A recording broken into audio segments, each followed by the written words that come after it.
Ang korupsyon po sa mga project sa ating bansa ay hindi lang sa national government. Kahit sa local, from governor, city and municipal mayor, hanggang sa mga konsilor, sangguniang panlalawigan, hanggang sa barangay, mayroong project, may budget, may korupsyon yan. Bawal lahat. Okay? Ngayon, iba lang ang korupsyon sa Kongreso at Senado. Kasi kaya po nagkakaroon ng korupsyon dahil may project. Hindi ko sinabing yung mga mayor, local executive, pwede silang mangurakot dahil may project sila. Yun ang trabaho nila. Gumawa ng project para sa development. Hindi, bawal po yun. Dapat wala rin korupsyon. Pero mas talagang dapat bawal at dapat tanggalin, dapat hindi ginagawa ng senador at congressman. Kasi hindi naman trabaho ng congressman at senador ang magpagawa ng project.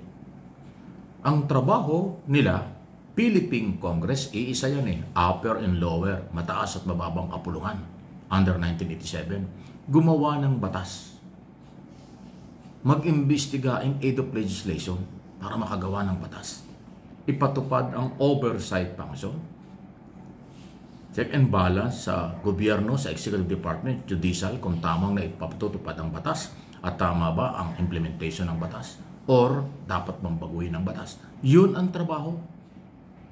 Pero ang problema, pasintabi na hindi ko nila lahat, pero mukhang mas marami sa kanila nakapokus sa project.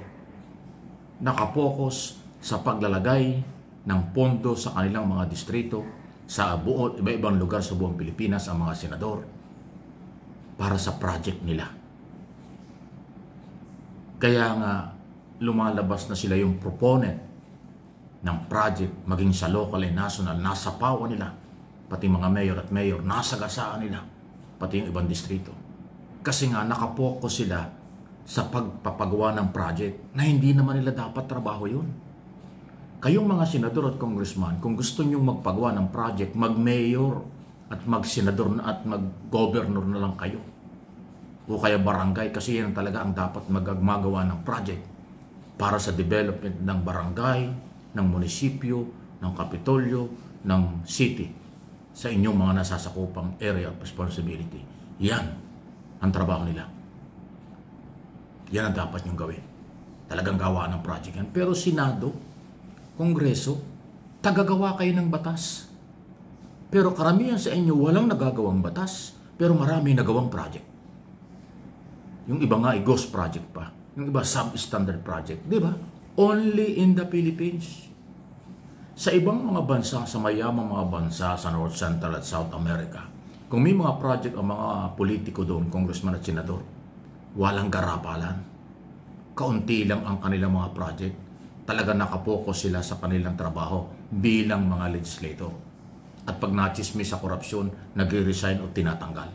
Dito sa atin, kinasuhan na, nakangisi pa. Kinasuhan na, nakatawa pa.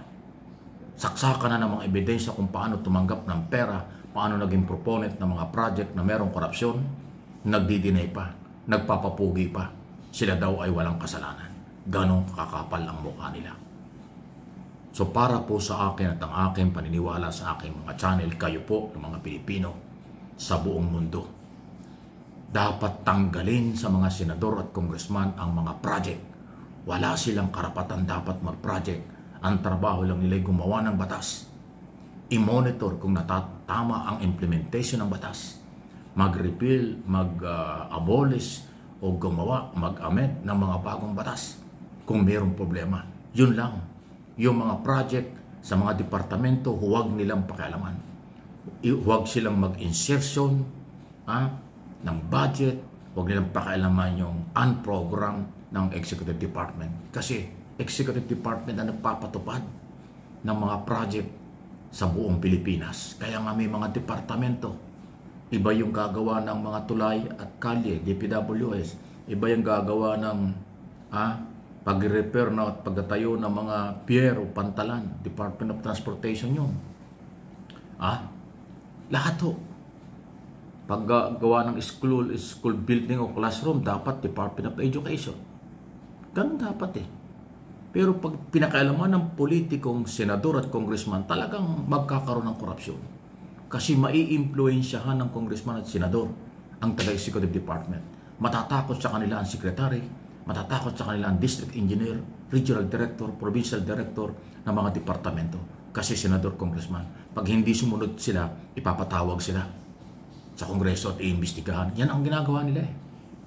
Pag hindi nasunod ang gusto nila, hahanapan ng butas yung secretary o director ng public works o kung ano man departamento, ipapatawag kunwari in aid of legislation, hihiyain doon o pipigilan yung budget sa susunod taon. Hinaharas nila.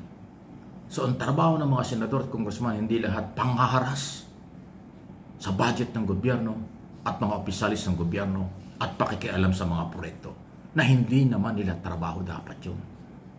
Mag-focus sila sa legislation. O baka naman talaga kaya kayo nagsenador at nagkongressman, gusto nyo talagang magpayaman. Mali yan. Kung gusto nyo magpayaman, sa pribadong sektor kayo, magnegosyo kayo. Pero sa gobyerno, bawal magnegosyo. Ang ginagawa nyo kasi, nagninegosyo kayo, kampanya pa lang. Pag napwesto na kayo, tuloy-tuloy ang negosyo. Yung inyong mga pinagkunan ng pondo, mga donor nyo, bibigyan ng posisyon, bibigyan ng kontrata, tatakutin ng mga cabinet secretary at taga-executive department para makuha ang kontrata na pabor sa nagbigay ng donasyon ng mga kontraktor. Ganyang ka-impluensya ang mga politiko sa atin. Mga senador noon, congressman noon, at maging sa kasalukuyang kongreso at senado. Hindi ko nila lahat. Pero majority sa mga yan, pera, proyekto, racket, hanap buhay, negosyo, hindi paggawa ng batas. Alam ba nyo na merong politikong nakagraduate sa Senado ng 12 taon? O congressman nakatapos ng 9 na taon? Ni isang batas walang nagawa. Pero tuloy ang sweldo, tuloy ang alawas, tuloy ang mga racket. Kasi hindi sila nakapokus sa paggawa ng batas. Nakapokus sila kung paano bantayan taon-taon ang budget ng executive department. Paano sila makakuha ng project doon? Paano sila makakomisyon? Paano nila maraket ang budget ng gobyerno? Ganon ang dating.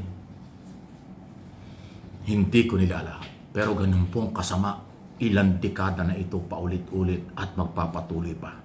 Kaya again, uulitin ko na naman, pag walang mabigat na kaparusahan sa corrupt government official, walang mangyayari sa kampanya.